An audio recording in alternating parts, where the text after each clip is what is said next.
peace and prayers and the peace be upon him, said, that if anyone, our day for the Muslims start at Maghrib, at when the sun sets. Does anyone take a bath, take care of their personal grooming, and come to the masjid and not disturb others? They're in their best dress. Now, listen to this. One of the 5 pillars of the Islamic law is something called urf. Urf is that which is customary. Before I was an imam, I was a minister of the Nation of Islam. And I was trained, now that's urf, that's customary. So by definition, that which is customary becomes law. And to go into it, I will tell you, what is the source of Islamic law? It's called in the technical science, usul deen, the source of deen. We can't come up with our own idea of what the debt is. The deen is from the word debt. So I want to explain this very importantly to people who are English-speaking people. How do you repay the debt? And the source of that is what? The Quran, firstly. The second is the Prophet Muhammad sallallahu alaihi wasallam, his way, his uswa. The third is what is known as ijma.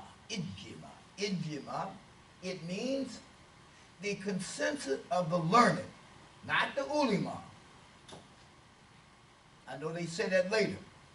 But the ijma of the learned. In other words, the people who don't know religion, don't know that, they're not qualified to give a decision. We are to help them.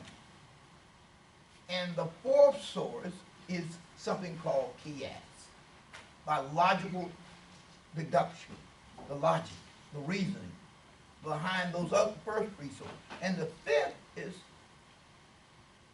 that which is customary. Al-Islam does not come to take away people's culture. It comes to purify their culture, to take out the impurities and bring people to the nature. So it's customary for leaders among us, and I follow those customs. I don't come before you without a suit and tie. Now I'm going to explain this to you. They say you should come to Jumu'ah with your best dress. Think about that. Would you go to, many people will come to Jumu'ah worsely dressed than they would go to a nightclub. Yeah. Some of us wouldn't even go to a nightclub that's fashionable. And people go to nightclubs, people go to places, go to the dinner, let's just leave it at that, without having the best dress. So if you're going to come for the most important day of the Muslim calendar, which is Yawmul Jumu'ah, the day of Jumu'ah, shouldn't you come in your best dress? And I, out of my sacred respect for you, I wouldn't even come before you with a colored shirt on, because it was never customary for us who were teachers of Islam and the transitional teaching, the lost foundation of Islam.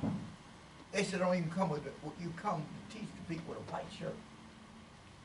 Now, in some other cultures, whatever their dress is, they do that. You notice people put on a thobe. Thobe is a dress. They would put on a certain dress, their best. Libas, some people put on their national dress. Libas to whatever, Maghrib, Misra, whatever the best dress of those people, Khaira. Not an Arabic lesson, but just want you to know that you're not dealing with someone who doesn't know the religion, period, and will hold up to anybody. In Qums, will hold up to anybody in Assam, will hold up to anybody to come out of Riyadh. That means I'm a learned man in the religion, and I don't just guess at it based on the sources. So we now can conclude what we wanted to talk and bringing you there. But think about that. Come to Jumu'ah with your best. Because why is the Jumu'ah so important? It's not for the salat, as I was telling you, brother. It is important because it is where the community is instructed collectively. See, the most unique picture of our religion, our religion is the most unique of all the religions. They say, well, okay, Muslims will say, well, Muslims don't drink. No, they're supposed to. But they do all those kinds of things. But the most unique thing about the Muslim is the salat. It's our gathering, and it is a community. An imam leading us from first instructions from the Word of God, demonstrated by the Prophet Muhammad sallallahu alaihi wasallam. And if he is in the environment which he's in, the most learned of those learned people should be the directions for those people. And among us, we know who the most learned among us, and probably the most learned in the Western world, and probably the most learned in the religion, since Muhammad himself was the man that brought us out of complete darkness. A glimmer of light, that is Imam Alfred Muhammad. That's important for us to understand. It's also important for us to understand something else when the Quran speaks of وَمَكَرُوا وَمَكَرُوا Allahu khairan makran. Over 4 million persons from Muslim lands were stolen. And I would speak to any scholar, historian, and fairly decent historian myself. In fact, I don't think the University of Chicago accepts chumps intellectually. I just got accepted and currently a graduate student at the University of Chicago, and inshallah we have a PhD maybe 3 years from now, and will be in Islamic studies. Why I bring this to you? There are people who say they are scholars, but they have never competed with others learned ones. They're not scholars, they're students. A scholar is one who has studied and is competitive to establish themselves in the community of the learned. I want you to understand that. So I'm just laying the foundation to give you what we're talking about, how we revive community. So those 4 million people, back to that subject, brought out of Muslim lands. And someone could argue, no, they all weren't Muslim. No, they weren't. But every one of those lands that they were brought up were Muslim lands, ruled by Muslim leaders. Ghana at that time, you and I were brought in, were Muslim lands. We know some now, we know many other places. So 4 million people were brought here, millions and millions of people. I'm not going to give you the number because I don't know it. It's off my head. They were brought here, subjugated, virtually destroyed, except for our souls. And about 90 years ago, an effort was made in Makaru, a plot against those people. And Allah plotted to bring those people back to Al-Islam in a gradual process. The Quran itself was revealed, what? Gradually. And change among Muslims is gradual. It's never radical. And if it is radical and quickly, it doesn't usually last. I've seen people come to the masjid, I've seen people come to the temple, and all of a sudden they stop drinking, they stop smoking. 5 years, he got a cigarette dangling out of his mouth because he made an emotional response. And what is this Shahadatain? What? Present of mind. I consciously accept this. I consciously accept that Muhammad is the model human being. Not Hulk Hogan, not DMX. I don't follow DMX, no. Some of you might say, the younger people, no, I don't follow him. but you follow his patterns. Your personality, your life, the way you deal with problems, deal with life, period, has to be the follow of Muhammad. I'm not talking imitation. It said in him, not on him. And that's what the Quran said. In him. Good character. Not the dress. The dress, physical dress, is according to the environment. When I was in Saudi in 1978 for Hajj, the dress that the Saudis wear is absolutely appropriate for the desert. Brother Edward Salam, Rahmatullah Alayhi, we were together. We slept right next to each other. And many others. But I came as one of the leaders of that delegation. And I'm just telling you, that dress was quite appropriate. The Saudi dress was appropriate for Saudi Arabia. It wouldn't be appropriate in Alaska. It wouldn't be appropriate in America. It's not physically made there. People are designing their garments according, there's no such thing as Islamic garment. It's the dress of those particular people. And those who know Arabic know that the word jalna means to be made of, it refers to the environment. Now, some learned people here, they study Arabic every day. I don't claim to be one of the experts of that, but I do claim, no, I'm an expert in the understanding of religion. I do read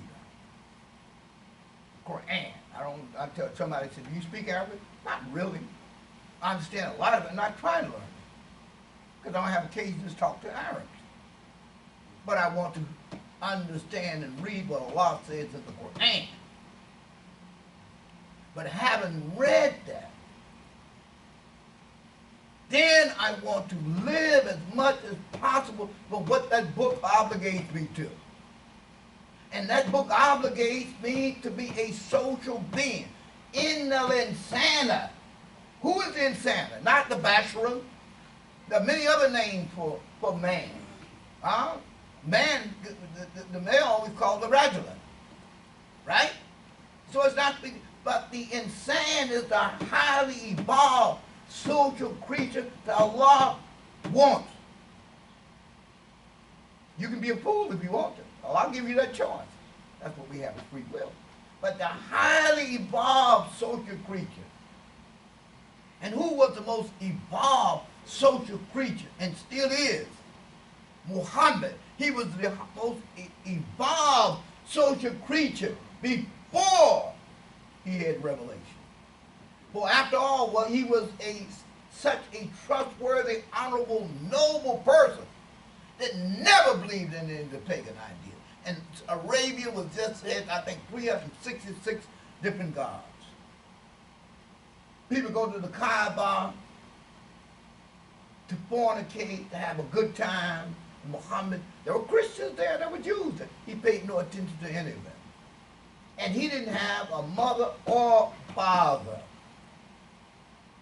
Anybody who's ever been in group homes or worked in group homes knows that most children that come out of that environment are basically almost savages. They feel nobody loved them, and therefore they're going to pay back the world.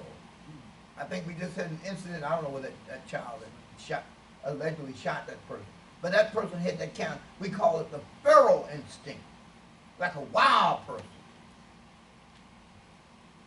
That should bother you. That should bother you, that you're in neighborhoods where people don't have any respect for human life, and you, African-American Muslims, will never be respected. You will never get out of Islam. You can read the Quran from Al-Fatihah to An-Nas 1,000 times, and nobody will respect you, and you won't respect yourself.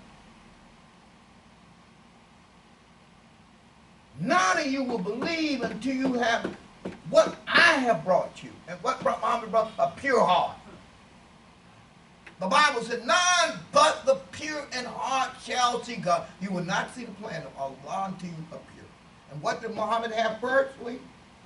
He had a good heart. He was in a pagan environment. He was not a Christian or a Jew. He didn't give into any of that. And he was so trustworthy you could leave your money when they gave him the name as Amin. And he was so trustworthy that a rich, successful woman said, will you marry me? And unlike today's pimps who would marry a woman rich and then pilferage her wealth, I've seen it happen. I've seen brothers, sister marry him, she poor. She's on welfare in 3 years. He had done nothing but spend her money. A Mercedes, Lamborghini, any kind of car he can get to show off. Very expensive Chuck Gators, the most expensive, 15 of them in the house, in his closet. No homes, no property he owns, nothing. That was not Muhammad. I'm speaking to you, Negroes, colored folks, black folks, Belarusians, whatever you call it. I'm addressing you.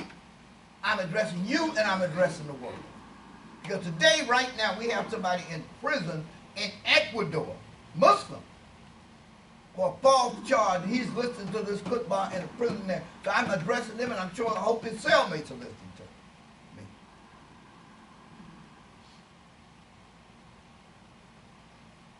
But this Muhammad was so concerned about that environment after he got his wealth. He was wealthy.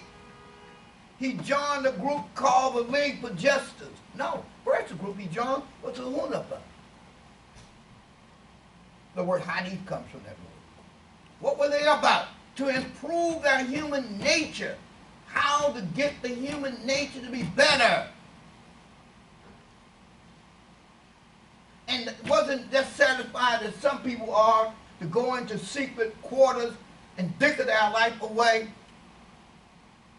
SubhanAllah, SubhanAllah, SubhanAllah. And get out and walk past somebody who's all messed up in the head and do nothing about it. See crime in the neighborhood, do nothing about it. See old ladies being robbed and do nothing about it. Good nature. Work on that nature. Bicker. Yeah. I'm going to get the attributes of Allah. I'm going to recite Ar-Rahman, Ar-Rahman, Ar-Rahim. Never thinking that I should think about how I can be merciful to people and to the environment. That was not Muhammad. After that, he joined the League for Justice to protect the weak and the poor. That was his pattern. And after that, struggling and dissatisfied with the conditions of his people there in the Hijaz, revelation came. A rich, successful businessman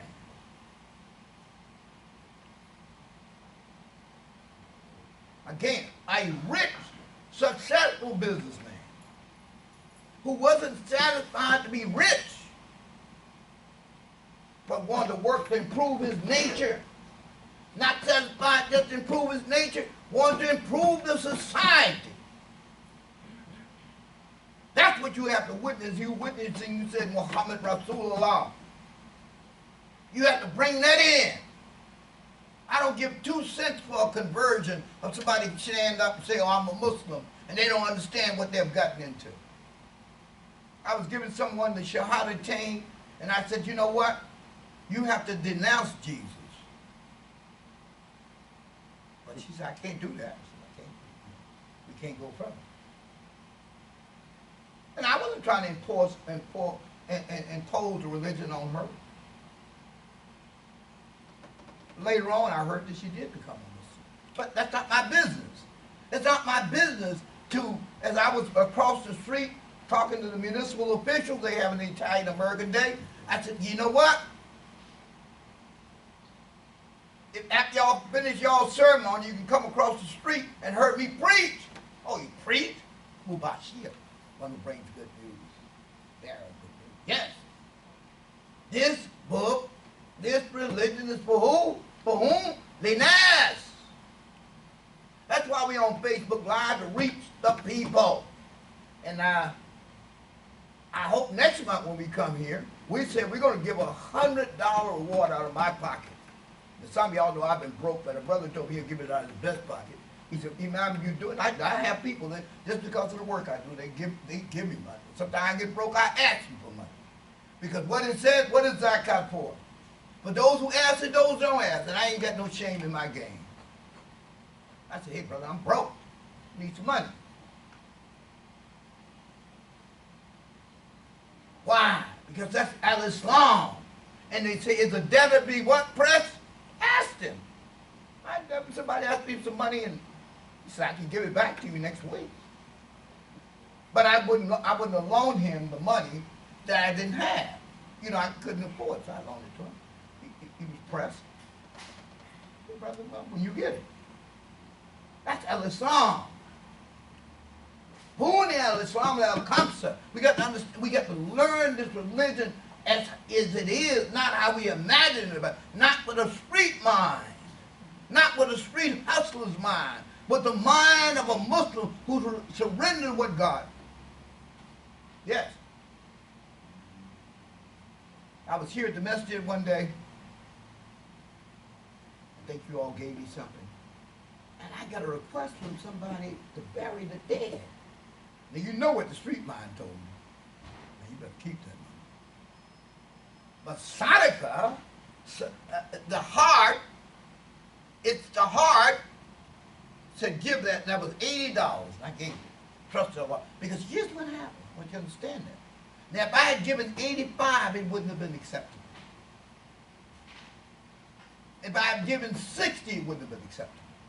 Sadaqah is that which comes from the heart. That's separate from zakat. Some of us don't have enough money to pay zakat. But you should be working, you should be ashamed of yourself in the greatest land on earth that you don't have wealth. But let's go to something very important. We're going to close out this khutbah with this. There was a brother in this community. Y'all be worried about what's going on overseas. Y'all worry about Palestine. Y'all worry about all this stuff. There was a brother in this community, a very prominent brother in this community. They went into his house and found him that he had been dead since July. Didn't discover him until the end of September. How many of you all who are Muslims, who are from the community of Imam Davidin Muhammad, came through the nation of Islam, call your brother, check on that brother. Where's that brother at? And by the way, let's make dua for brother. In the second part of the khutbah, we're going to make dua for our Imam that works here at this masjid. Ill, very ill, Imam Shamsuddin. See, dear people, I don't come here to give you a bunch of rituals, but I want to finish this thought. I said the next time I come here, I think we'll have it, $100 a person can bring the most people here. Why? The Masjid Al Hadi, the Haramain in Mecca has no roof over it. Why? Imam Muhammad said the reason that there's no roof over it because Allah wants that message to be proclaimed. And that our religion is not some secret order. It is not some club. But I invite the people when I'm giving Jumuah or where I'm, if you'd like to join me in the Salat, you can. Oh, they can't join. Who said they couldn't? Where you get that from? You didn't get it from Prophet Muhammad. He didn't. He told people to try Islam. We don't know how many of them stayed. That's not our business.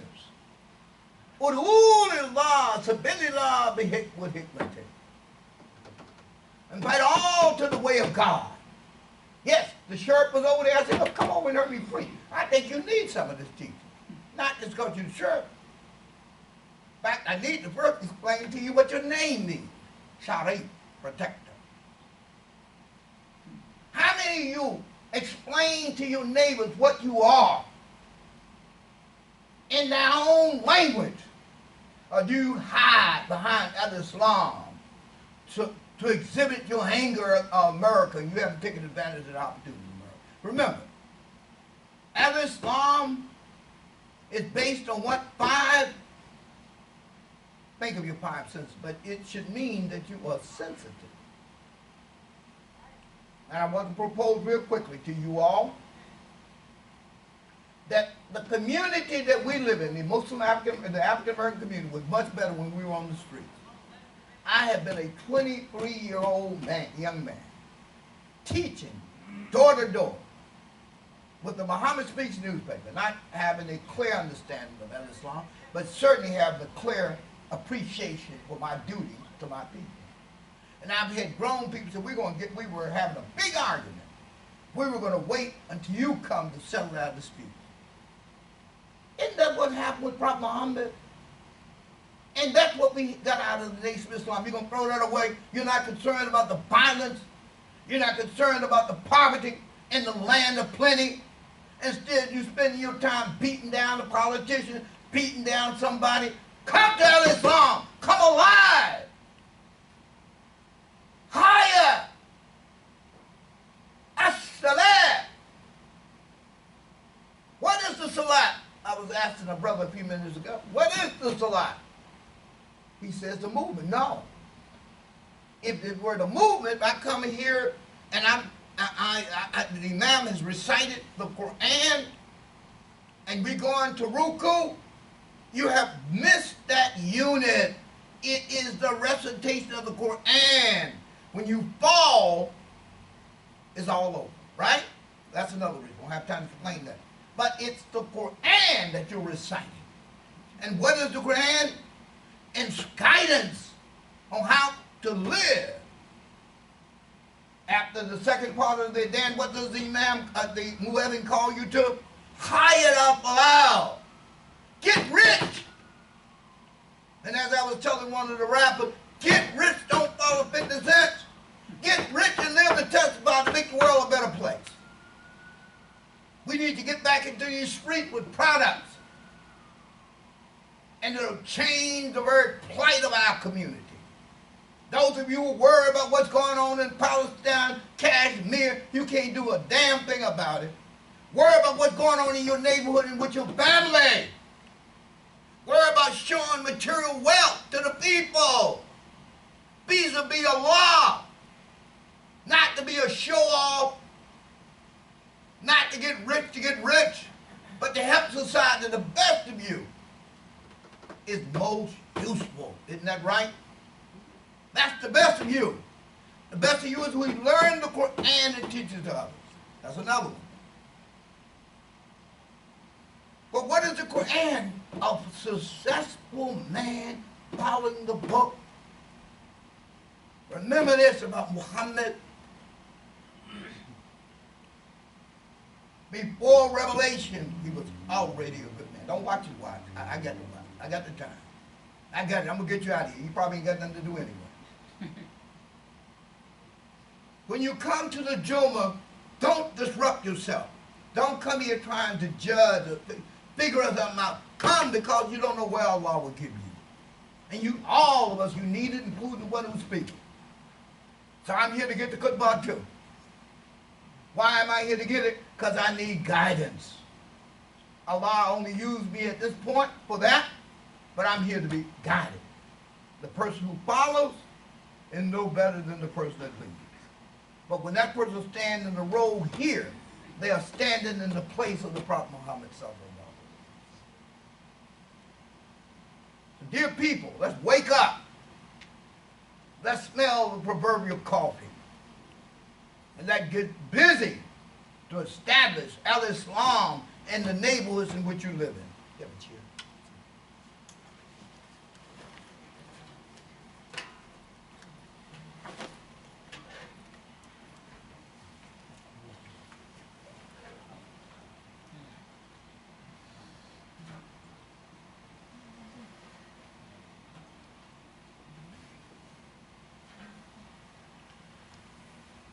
With Allah's name, the merciful benefactor, the merciful redeemer, the praises due to Allah, Allah alone. Openly bear witness that there's no God but Allah, and Muhammad is the seal of the prophet. Dear beloved people, I come to you to bring two concerns. One is the sick, And one, we have a brother. Let us make dua for him. Oh Allah, bless Brother Imam Shamsuddin with a healing. Ya El Shia, Ya El Shia, Ya El Shia, Ya El Sharif, Ya El Sharif, Al Sharif. Oh Allah, bless Imam Shamsuddin, give him comfort, strengthen us as we suffer with him, and make us a people to be concerned about our brother, because you have inspired our prophet to tell us, none of you can truly believe till you want for your brother what you want for yourself. Understand that. Second thing I'm going to bring to your concern, pretty nice crowd in here today. We need each of you all to donate to this masjid. This place is not free. Last check, I checked the person that owns this building, not giving it free. Last time I checked, the water company doesn't allow water free. You got lights on, you got heat on. That's not free. I don't know where we got this idea from, that we can come someplace and don't donate. What it says was salat was zakat. Right? You can't even celebrate the Eid unless you pay what? The zakat. Isn't that right? See, this religion is a religion that guides us.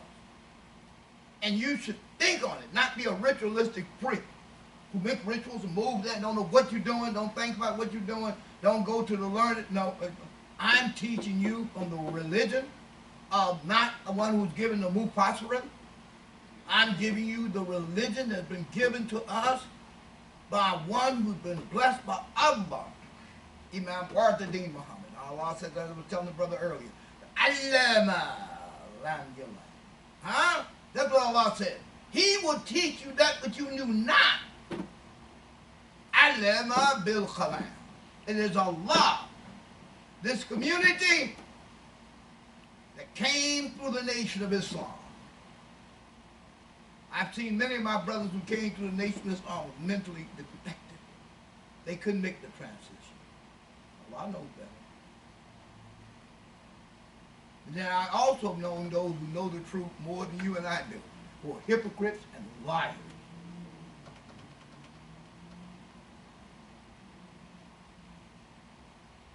Truth stands out from falsehood. I don't care what good they say. I'm not talking about the members, but I'm talking to leaders. I know them. You don't know them. You have seen them. And I tell you all oftentimes, you don't know these people.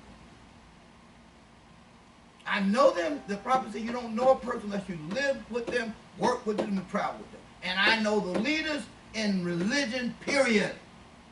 I know the leaders in politics who are trying to weaponize you and use you to destroy the society which we live in. And you don't refute, you don't understand, you want to come to your wives to consult. If I were you, I wouldn't even look at a political figure without coming to consult Imam Alfred. Because after all, he that is me. I was the only one of the council of Imam. You know, some of you all know that. I was in the ruling body of this community. Imam Muhammad, he appointed a few dummies. He said that you have to respect our population. But I was appointed because Allah had blessed me with certain skill sets, elementary, of the fundamentals of this religion. And I watched some of you all. Y'all go and just listen to anything. You CNN or some left-wing paper and you come back and we just talk. I said the consultation would be with those who will learn it. So let us get busy and let's establish it first in our hearts and in our family. Go back home now and tell your family, let's get together and let's build a business like what I said. What do we got? You own a piece of property, you should go one to buy another. If you got some property, you should combine with us. We don't even feed, clothe, or shelter ourselves.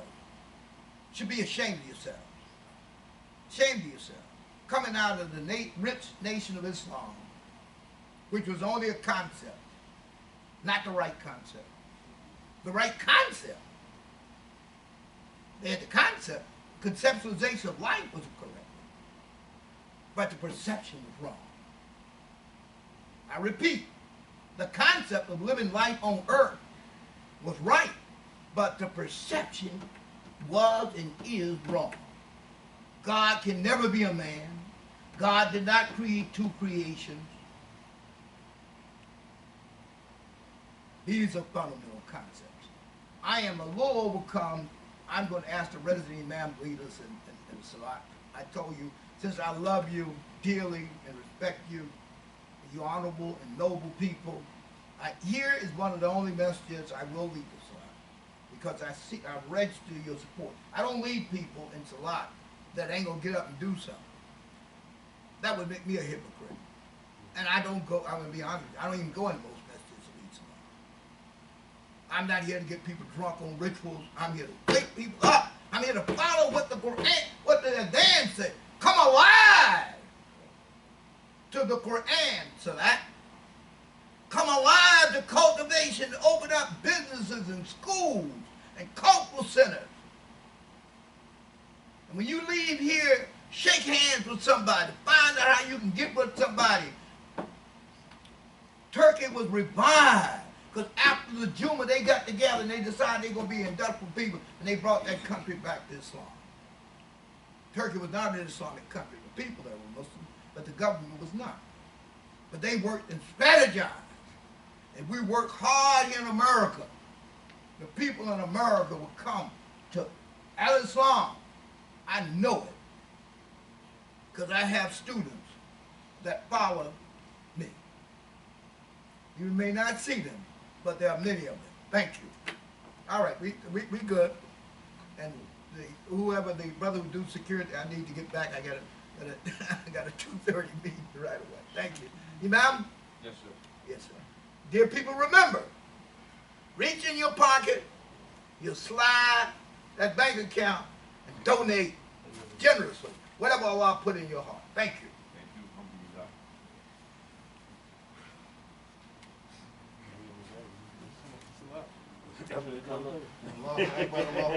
They come to, yeah, that's what you are for. See, if the Imam make a mistake, you subhanAllah, you say it. Thank you. Yes, sir. Oh, I don't need you to signal. Thank you.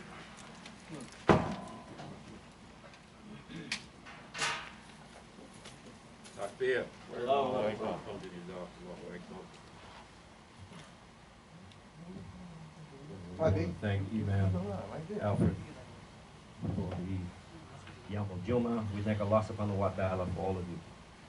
Inshallah, we're going to make Salatul Jumu'ah. It's 2 rakats. Allah subhanahu wa ta'ala. Allahu Akbar. Allahu Akbar. And we should make the salat like it's the last salat you're going to make on earth.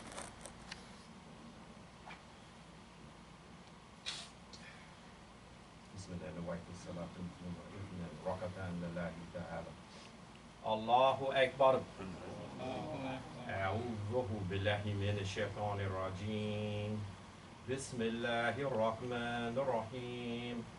الحمد لله رب العالمين الرحمن الرحيم مالك يوم الدين إياك نعبد وإياك نستعين اهدنا الصراط المستقيم الصراط الذين أنعمت عليهم غير المغضوب عليهم ولا الضالين آمين.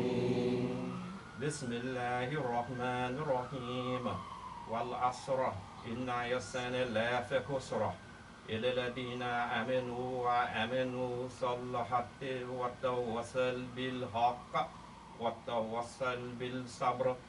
بسم الله الرحمن الرحيم قل هو الله أحد الله الصمد لم يلد ولم يولد ولم يكن له كفوا أحد. الله أكبر.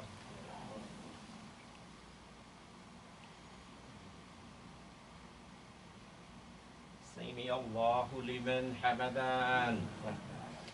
الله أكبر.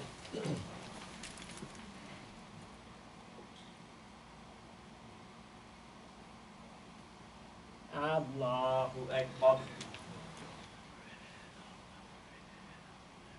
Allahu Akbar.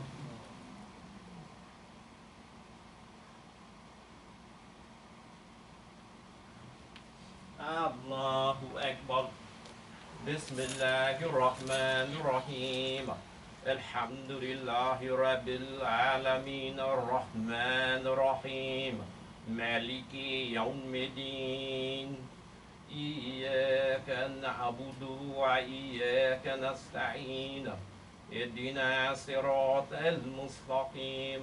As-siratal ladzina an'amta 'alaihim غير المغضوب عليهم ولا الضالين.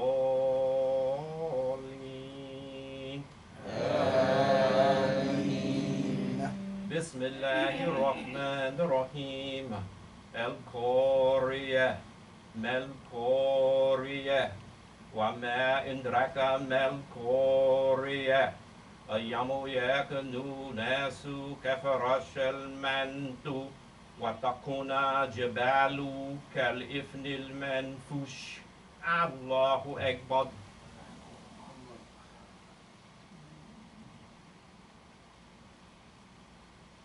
سمع الله لمن حمده. الله أكبر.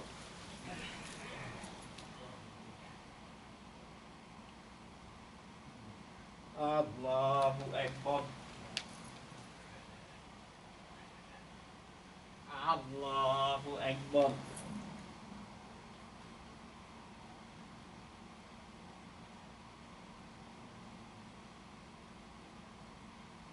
الله أكبر.